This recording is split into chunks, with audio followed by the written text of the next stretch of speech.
100 বছর ধরে যিনি কাঁদছেন। কে কাঁদছেন গো মা? রাধারানী। রাধারানী কে? যিনি কৃষ্ণ প্রেমের পরম পরাকাষ্ঠা শিরোমণি। শোক বলে আমার কৃষ্ণ গিরি ধরেছিল, সারি বলে আমার রাধা শক্তি সঞ্চারিল, নইলে পারবে কেন।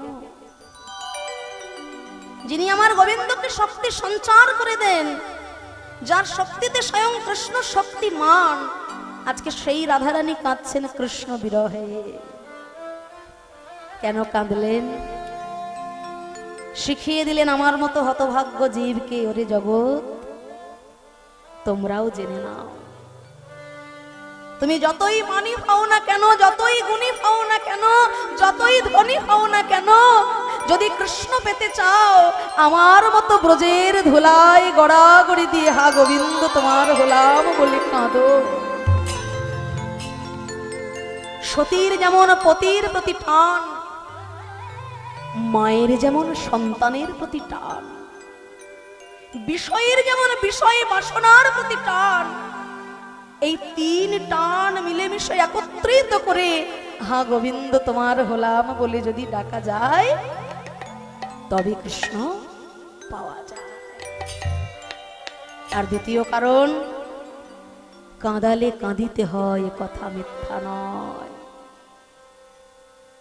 একদিন গোলক বৃন্দাবনে ভগবান শ্রীহরি গিয়েছিল বিরজার কুঞ্জে। ওদিকে শ্রীমতী রাধারানী গোবিন্দকে না দর্শন করে হলেন চঞ্চলা।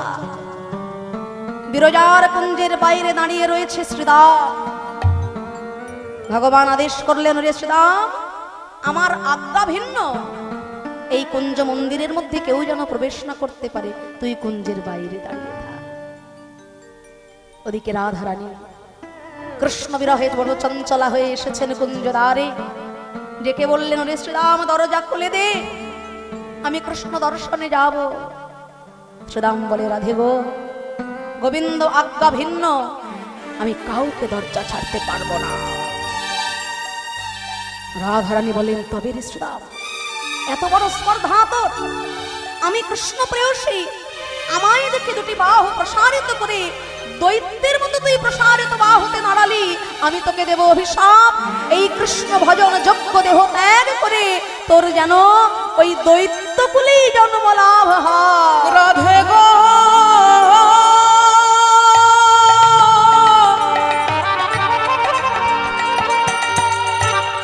তুমি অমন কথা বলো না,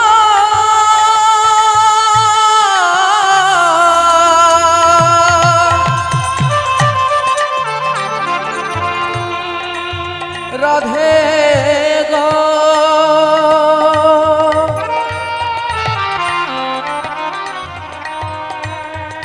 তুমি আমায় ক্ষমা করো। শ্রীরাম তখন কেঁদে বলে, ওগো রাধে গো, আমি যে কৃষ্ণ বড় ভালোবাসি, তুমি আমায় এমন কুলে জন্ম দিলে রয়, যেখানে জন্ম পেলে কৃষ্ণ বলে কাঁদা যায় না, হরি বলে কাঁদা যায় না। তবে আমিও তোমায় বলে রাখি, হে বিনোদিনী রাধে, যে গোবিন্দকে না দর্শন করে আজ তুমি এত চঞ্চলা হয়েছ, সেই গোবিন্দকে না দর্শন করে একদিন নয়, 2 দিন নয়, 100 বছর ধরে তোমায় কৃষ্ণ বলে কাঁদতে হবে।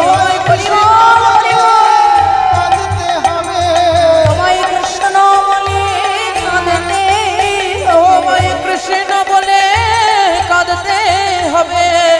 বৃন্দাবনের পথে পথে কৃষ্ণ বলে কাঁদতে হবে। বৃন্দাবনের পথে পথে তোমার নয়ন ধারায় বুক ভাসায়। বৃন্দাবনের পথে পথে বৃন্দাবনের পথে পথে নয়ন ধারায় মুখ ভাষায়, নয়ন ধারায় হরি ভাষায়, নয়ন ধারায় মুখ ভাষায়, নয়ন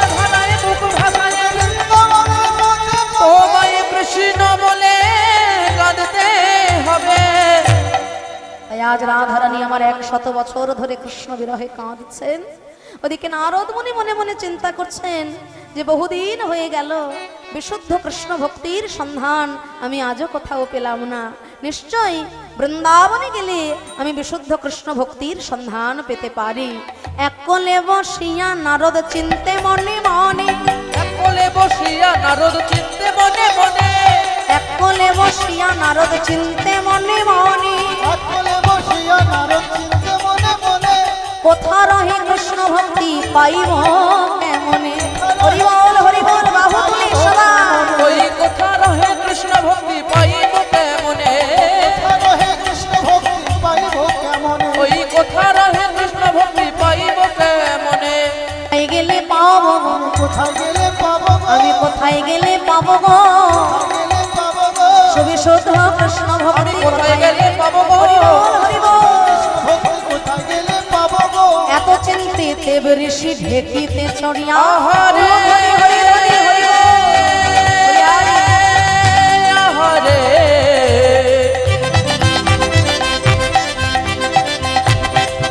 আহারে এত চিন্তিতে ঋষি ঢেকিতে চড়িলা, বৃন্দাবনে প্রবেশিল শ্যাম জয় দিয়া, ওই বৃন্দাবনে প্রবেশিল শ্যাম জয় তোমরা জয় দাও জয় দাও, জয় দাও জয় দাও, জয় দিলে জয় হবে, জয় দাও জয় দাও, জয় দিলে জয় হবে, তোমাদের সকল জ্বালা দূরে যাবে, জয় দিলে জয় হবে। হরি বল। ওই জয়ে দিলে জয় হবে, ওই জয়ে দিলে জয় হবে, ওই জয়ে দিলে জয় হবে, জয়ে দিলে জয় হবে, জয় দাও জয় দাও। বৃন্দাবনে আহা বৃন্দাবনে প্রবেশিয়া ইতিউতি ওই ছায়, বৃন্দাবনে প্রবেশিয়া ইতিউতি ছায়, কোথা হইতে তাপ আসি লাগে মোর গায়ে, হতে তাপে আসি লাগে মোরে না, অঙ্গ জ্বলে যায় জ্বলে জ্বলে যায় জ্বলে যায়, অঙ্গ জ্বলে যায় জ্বলে যায়, যায় চলে যায়, জ্বালা জুড়াইতে ব্রজে এলাম জ্বলে যায় জ্বলে যায়, ব্রজে এলাম চলে যায় চলে যায়, অঙ্গের জ্বালা জুড়ানোর জন্য ব্রজে এলাম। এখানে এসে দেখি আমার অঙ্গের জ্বালা আরো দ্বিগুণ হয়ে গেছে। কেন? এক দিঠে চাহে নারদ বৃন্দাবন পানে, লবণ পানে, আজ হেরিয়া নারদ ঋষি বুঝিল তখনে, ছিল তখন নিত্য গর্ব খর্ব হইল চলে দ্বারকায়, চলে দ্বারকায়, আর ঢেকি বাহনেতে চলে যদুনাথে গায়। যদুনাথ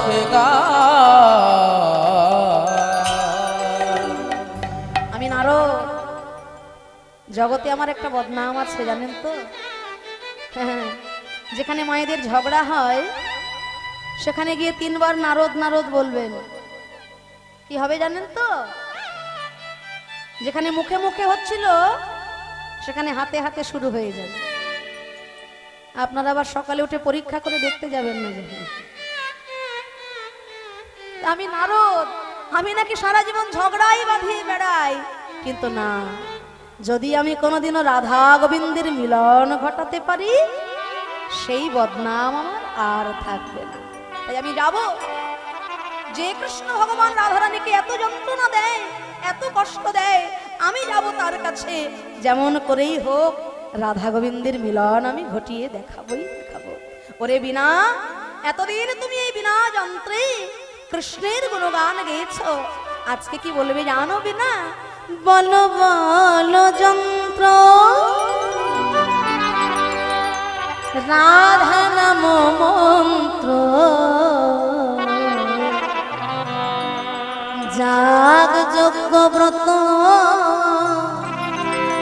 কিছু নাহি আর। বলো বলো রাধে রাধে রাধে রাধা জগ যজ্ঞ ব্রত ছাড়া কিছু নাহি ভার। বলো বলো রাধা নাম মন্ত্র,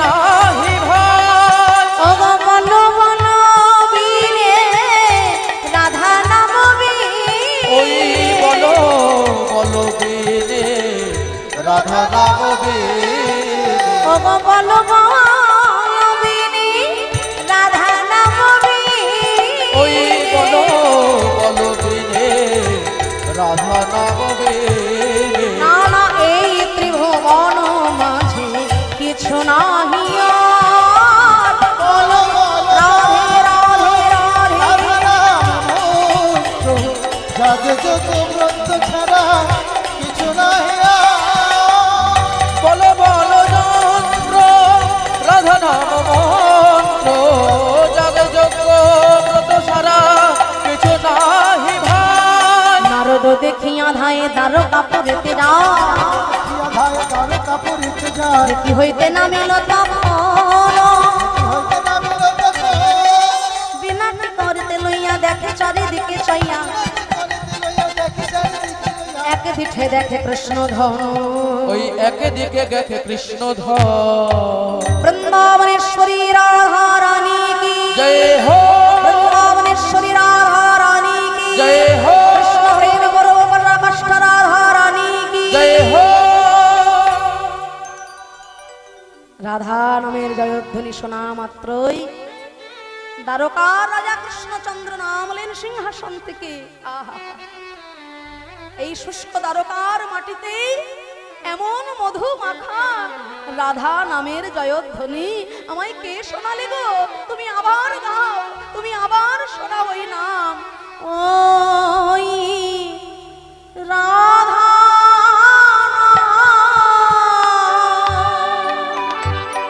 রাধা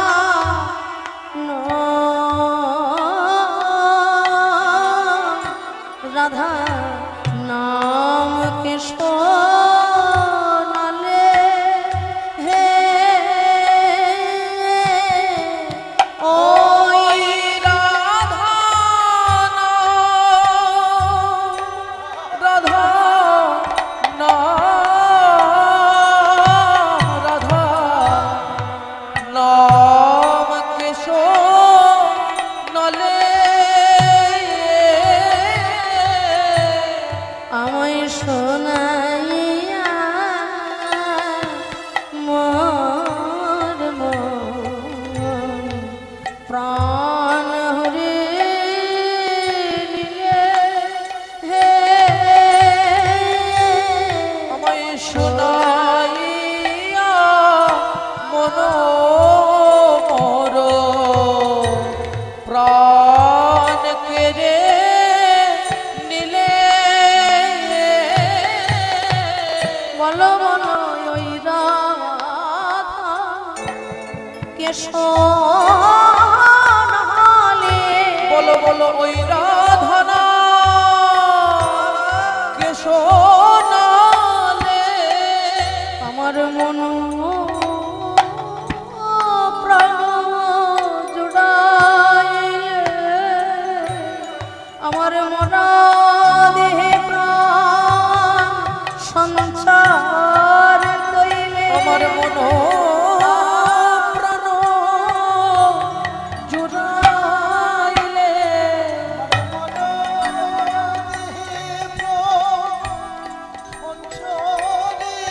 আমার মন প্রাণ সব জুড়াইলে লাল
শোনালে।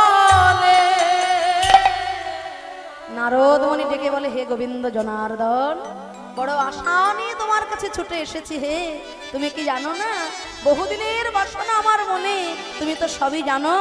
ত্রেতায় রাম রাজা ছিল, অশ্বমেধে যজ্ঞ কইল। রাজা রাম ছিল, অশ্বমেধ যজ্ঞ করিল। ত্রেতায় রাম রাজা ছিল, অশ্বমেধ যজ্ঞ কইল। ওই ত্রেতায় রাম রাজা ছিল, অশ্বমেধ যজ্ঞ কইল। দান ব্রত যজ্ঞ হবে এবে। ওই দানে ব্রত যজ্ঞ হবে এবে। ওগো দান ব্রত যজ্ঞ হবে এবে। দান ব্রত যজ্ঞ হবে এবে। শোনো বলি ওগো রাজন, ত্রিভুবন নিমন্ত্রণ। বলি হে রাজন, ত্রিভুবন নিমন্ত্রণ। তোমায় সবারে বলিতে হইবে, সবারে বলিতে হইবে। তোমায় যজ্ঞ করতে হবে। আমায় যজ্ঞ করতে হবে। শোনো হে শ্যাম গুণনিধি, এবে যজ্ঞ করতে হবে। শোনো হে শ্যামগুণ নিধি, তোমায় যজ্ঞ করতে হবে। শোনো হে শ্যাম সুন্দর, মর্যাদা পুরুষোত্তম শ্রীরামচন্দ্র যখন বনে গিয়েছিলেন, তারপর তিনি 14 বছর বনবাস জ্ঞাপন করে যখন ফিরেছিলেন, তখন তিনি একটা যজ্ঞ করেছিলেন। সেই যজ্ঞটার নাম কি? অশ্বমেধ যজ্ঞ। রাম রাবণের যুদ্ধ লেগেছিল।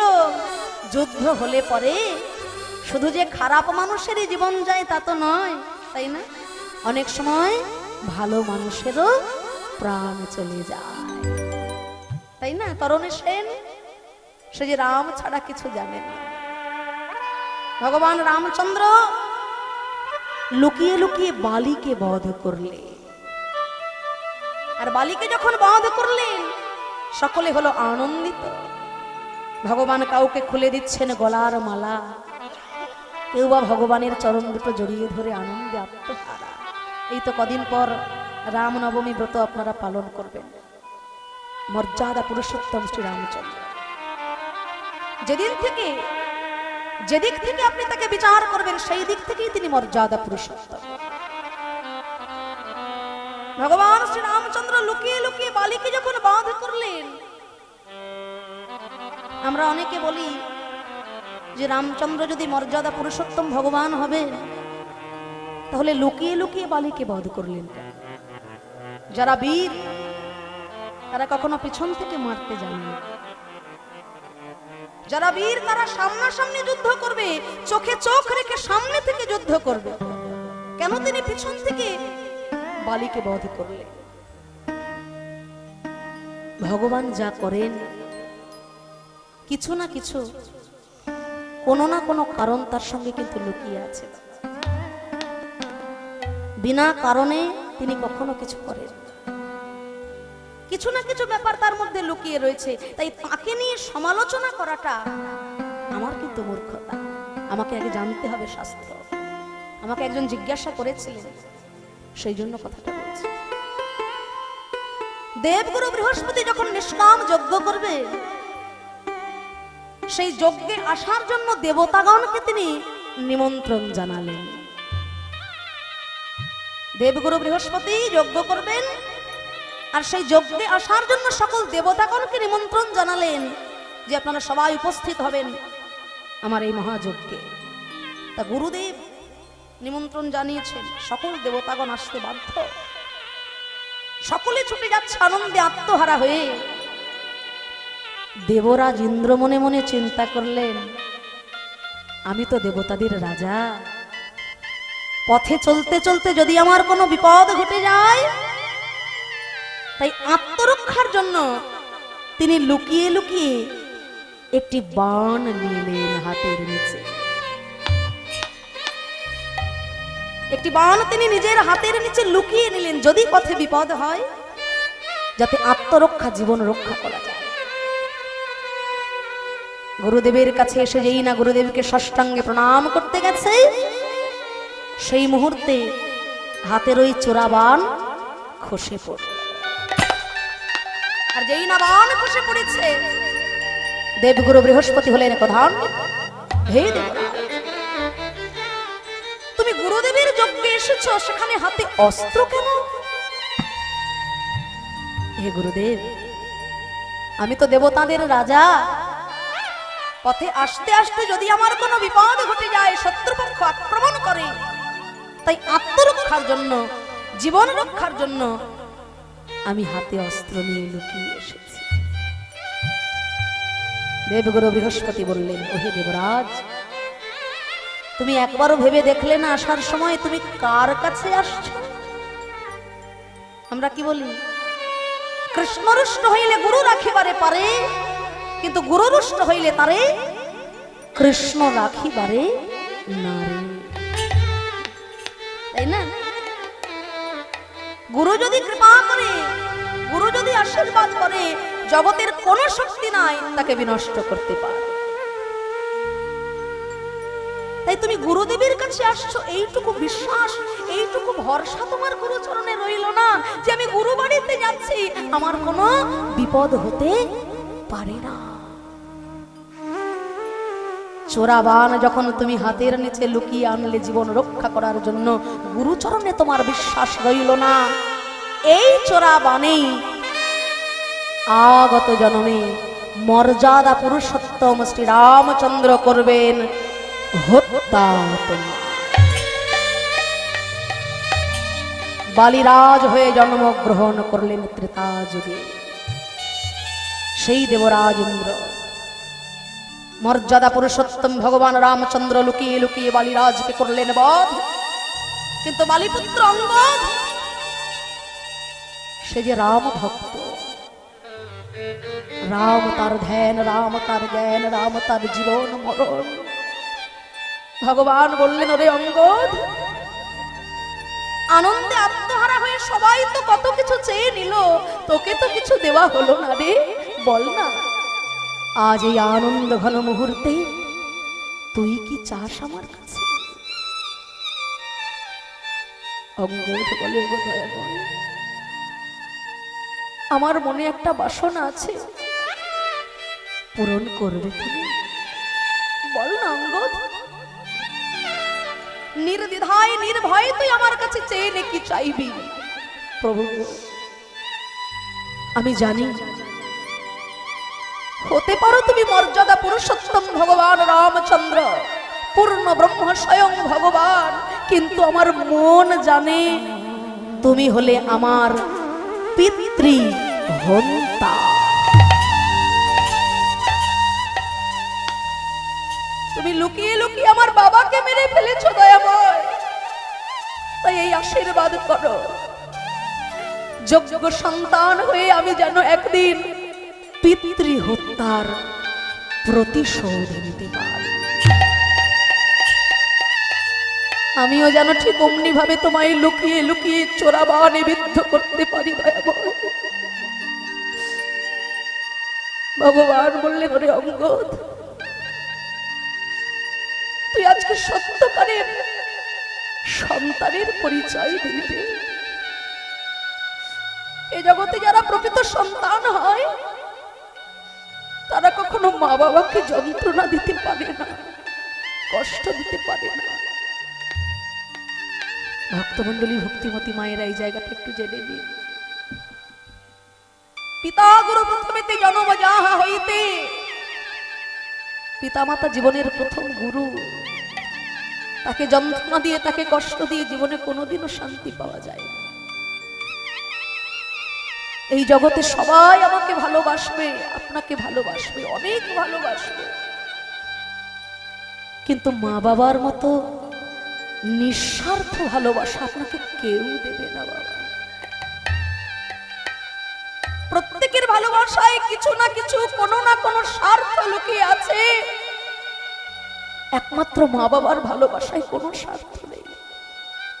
আমাকে না দেখুক, আমাকে না খেতে দিক, আমাকে না ভালোবাসুক, তবু সন্তান বেঁচে থাক, সুখে থাক, আমার আয়ু নিয়ে বেঁচে থাক। তাই ভগবান বললেন, ওরে অঙ্গদ, তুই আজকে সত্যকারের ভক্তের পরিচয় দিলি। এই জগতে যারা প্রকৃত ভক্ত হয়, পিতা মাতাকে সর্বদা মাথায় তুলে রাখে। পিতা যদি অপরাধ করে তার বিচার তিনি করবেন, তা বলে আমি পিতাকে অসম্মান করতে পারি না, যন্ত্রণা দিতে পারি না। বেশ অঙ্গদ, তোমার মতো ভক্তের ইচ্ছা পূর্ণ হবে, কথা দিলাম। এ জন্মে তো হবে না রে, আগত জন্মে আমি জন্মগ্রহণ করব প্রেমের অবতার ভগবান কৃষ্ণচন্দ্র রূপ।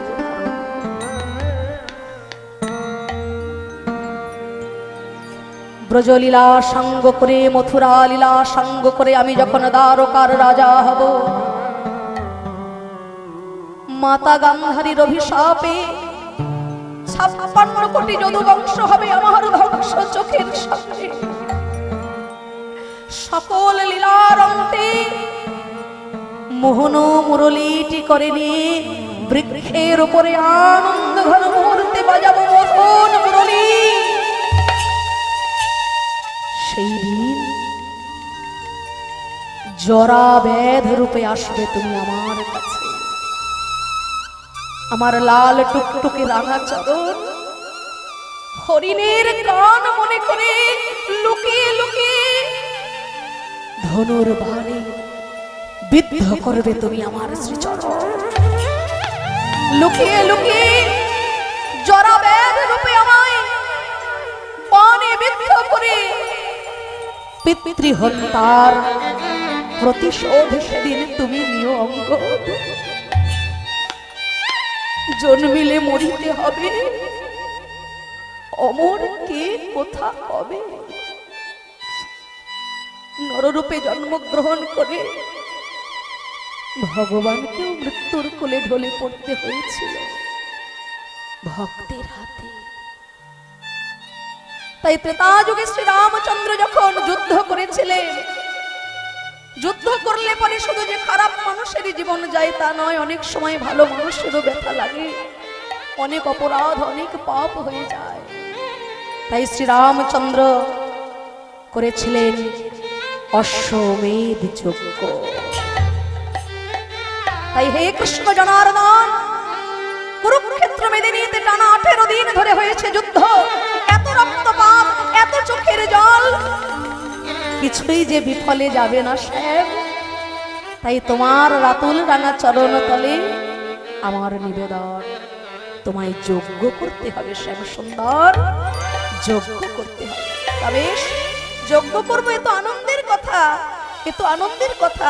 যজ্ঞটা হবে কোন জায়গায়? প্রভাস তীর্থে যজ্ঞ হবে, প্রভাস তীর্থে যজ্ঞ হবে, প্রভাস তীর্থে যজ্ঞ হবে, প্রভাস তীর্থে যজ্ঞ হবে। শোনো হে শ্যাম বননিধি, প্রভাস তীর্থে যজ্ঞ হবে। শোনো হে শ্যাম গুণনিধি, প্রভাস তীর্থে যজ্ঞ হবে। ভগো শোনো হে শ্যাম বননিধি, প্রভাস তীর্থে যজ্ঞ হবে। শোনো হে শ্যাম গুণনিধি, প্রভাস তীর্থে যজ্ঞ হবে। কেন এত জায়গা থাকতে প্রভাসের তীর্থেই কেন যজ্ঞ হবে? না, ওই প্রভাসের জলে স্নান করে চন্দ্র দেবতা তার হারানো জ্যোতি ফিরে পেয়েছে। প্রভাসের জলে স্নান করে আকাশের চন্দ্র দেবতা তার হারানো জ্যোতি ফিরে পেয়েছিল। দেবগুরু বৃহস্পতির অভিশাপে এক কলা করে চাঁদের যখন ক্ষয় রোগ হলো, দেবগুরু বৃহস্পতির স্ত্রী তারা দেবীর রূপে যখন আকৃষ্ট হলেন চাঁদ, গুরুদেব অভিশাপ দিলেন গুরুপত্নীর প্রতি কুনজর। একে একে যত দিন যাবে 16 দিনের মধ্যে তোর 16 কলা ক্ষয় হয়ে যাবে। তাই আকাশে যে চাঁদ আমরা দেখি, সেই চাঁদ কিন্তু 16 কলা চাঁদ নয়। আকাশের চাঁদ 15 কলা, 1 কলা চাঁদ শিব ঠাকুরের মাথা। চন্দ্র দেবতার স্ত্রীগণ শিব ঠাকুরের কাছে এসেছিলেন। চাঁদের 27 জন স্ত্রী শিব ঠাকুরের কাছে এসে বলেছিলেন, রক্ষা করুন আমাদের পতিদেবকে। চন্দ্র দেবতার ওই বিপদের দশা শুনে শিব ঠাকুর বললেন যে 15 কলা চাঁদ ক্ষয় হয়ে গেছে, বাকি যে 1 কলা রয়েছে আমার মাথায় এনে রেখে দাও। শিব ঠাকুর হলেন মহাবৈষ্ণব। আমার মাথার উপরে যদি চন্দ্র দেবতা থাকে, কারোর অভিশাপ সেখানে কাজে লাগতে পারে না। এই তো কদিন পরেই শিব চতুর্দশী ব্রত। আমরা অনেকে মনে মনে ভাবি যে শিব ঠাকুরের পুজো আমি করব, কিন্তু আমি তো বৈষ্ণব। শিব ঠাকুরের পুজো অবশ্যই করবে। বৈষ্ণব চূড়ামণি হলেন শিব ঠাকুর। তার পুজো না করলে কৃষ্ণ ভজন, কৃষ্ণ প্রাপ্তি আপনার হবে না। আশ্রয় করিয়া ভজে তারে কৃষ্ণ নাহি তেজে, আর সব মরে অকার। তিনি হলেন আশ্রয় তত্ত্ব।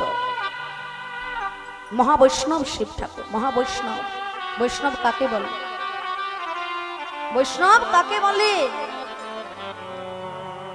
আপনি বাজারে গেলে মাত্র 500 টাকা খরচা করলেই বৈষ্ণব হয়ে যেতে পারবেন।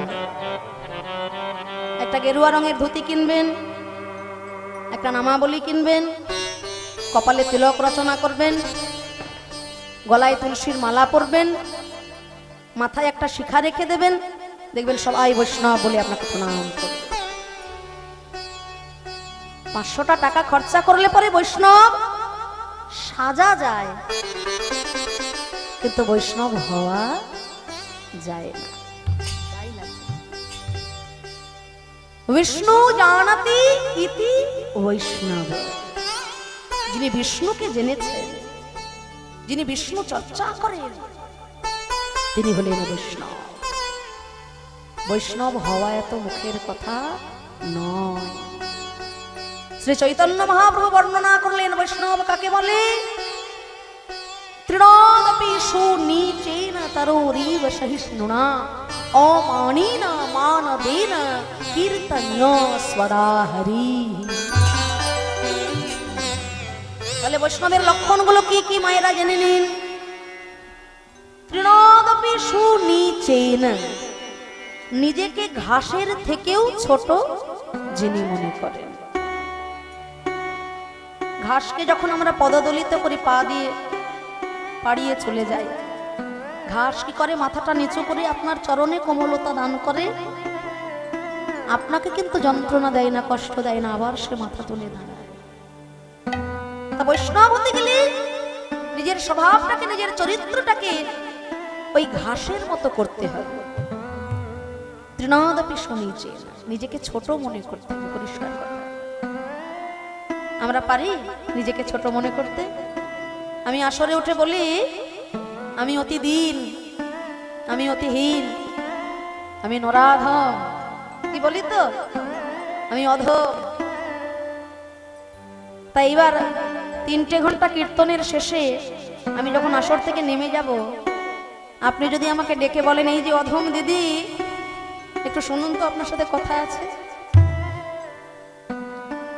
তখন আমার এই যে মুখটা দেখছেন না, চেহারাটা তখন বদলে যাবে।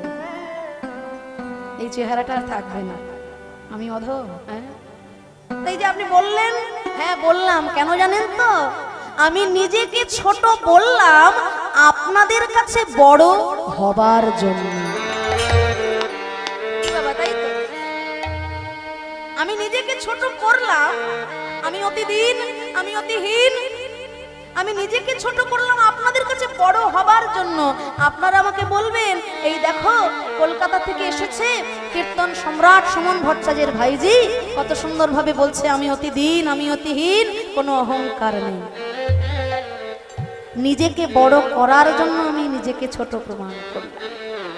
পরক্ষণে যদি আপনারা আমাকে বলতে আসেন, আমি কিন্তু ছেড়ে কথা বলবো না। তাহলে আমি বৈষ্ণব সেজেছি, বৈষ্ণব হবার যোগ্যতা কিন্তু আমার নেই। আপনারা ভক্তজন কীর্তন শেষ হওয়ার সঙ্গে সঙ্গে আমার বাবার বয়সী, দাদুর বয়সী, ঠাকুমার বয়সী, মায়ের বয়সী ভক্তরা ছুটে এসে আমার পা দুটো জড়িয়ে ধরে প্রণাম করছেন, আমাকে বৈষ্ণব মনে করছেন। আপনাদের প্রণাম নিয়ে জানি না আপনাদের কতটা পূর্ণ হলো, কিন্তু আপনাদের মতো মহাভক্তের প্রণাম নিতে গিয়ে আমাকে কিন্তু মহাপাপের তলায় ডুবতে হবে। কেন? আমি কিন্তু সাধারণ মানুষ, আমি বৈষ্ণব নই, আমি সাধু নই, আমি সংসারী মানুষ।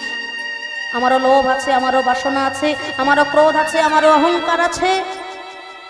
আমি কীর্তন করি, দুটো গানের কথা বলি, দুটো শাস্ত্র কথা বলি, দুটো গান করি, কিছু কথা বলি। কীর্তন শিল্পী কিন্তু বৈষ্ণব আমি নই।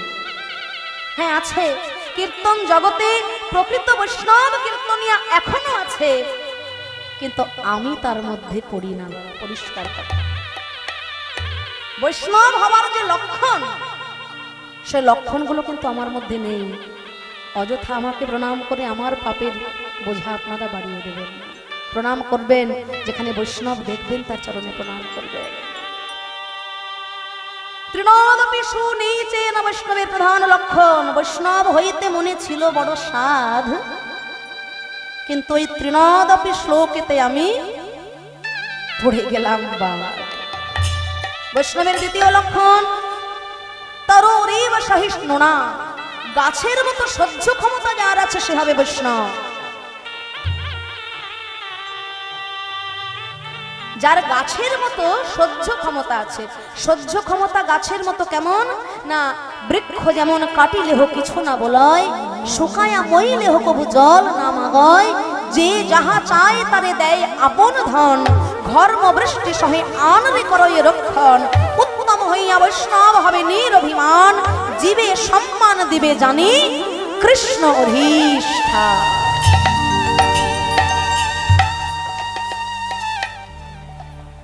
বৈষ্ণব যিনি হবেন তার সহ্য ক্ষমতা হবে মারাত্মক। গাছকে যেমন আপনি কাটলে গাছ আপনাকে কিছু বলবে না, কঠোর রোদ, কড়া রোদ, আপনি গাছের তলায় গেলেন, গাছের ছায়ায় বসলেন, শান্তি লাভ করলেন। ওমা গাছে পাকা পাকা ফল ধরেছে, কয়েকটা ফল তুলে নিয়ে ক্ষুধা নিবারণ করে নিলেন, তাহলে ছায়া পেলেন, ক্ষুধা নিবারণ করলেন। আবার যাবার সময় গাছের একটা ডাল ভেঙে হাতে নাড়তে নাড়তে চলে গেলেন গৃহ। তাহলে তিন দিক থেকে আপনি তার কাছ থেকে পেলেন, ব্যথাও দিলেন, তাতে কিন্তু গাছ আপনাকে কিছু বলছে না। এটা হলো বৈষ্ণবের লক্ষণ। আমার আছে সহ্য ক্ষমতা। গরমকালে কীর্তন করতে যাওয়ার আগেই আমি দেখি সব থেকে ভালো ঘরটা কার আছে, গ্রামের সব থেকে ভালো বাড়িটা যার, আমি সেখানে থাকবো। এসি হলে তো আর কোনো কথাই হয় না, এটা বৈষ্ণব হতে পারে। তাই তৃণাদপি সুনীচেন তরুরীব সহিষ্ণুনা। অমানি না, নিজের মান সম্মান নিয়ে যিনি চিন্তা করবেন তিনি বৈষ্ণব হতে পারবেন না। বরঞ্চ মান দেন, যিনি সম্মান দিতে জানেন তিনি বৈষ্ণব। কীর্তনীয় সদা হরি, মুখে সদাই হরি গুণ কীর্তন।